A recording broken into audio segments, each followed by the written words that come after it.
Okay, now you can see it's really thick. So when I put my petal in, it's really thick. You can still dip, but boy, that's a little thick. So now it's time to pop it back in the microwave and thin it out again.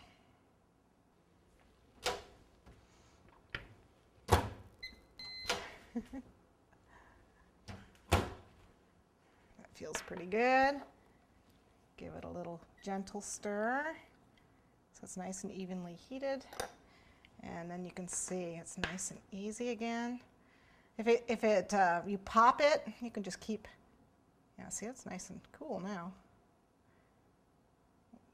When it's too cool, too hot, you won't get the bubble. You won't get it to make that. So you just let it cool a little bit more. I'm just go ahead and dipping some clear while I have the chance. See the excess, we'll just let that drip right off the end there. There we go.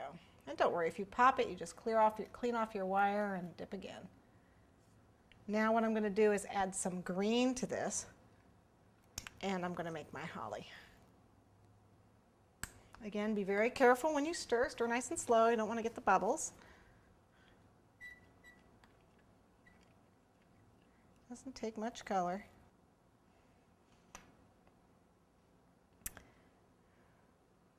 Remember, you want to get the whole opening underneath. Oops. There you can see. Let the excess drip off.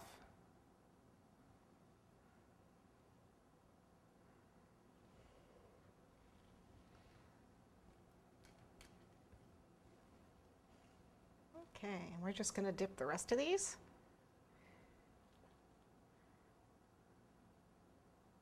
You can actually shape these after you've dipped them too. I can actually bend that a little bit more once it's dry. Just be careful you don't stick your finger through it or you'll pop it. Even when it's dry, you can poke a hole in it.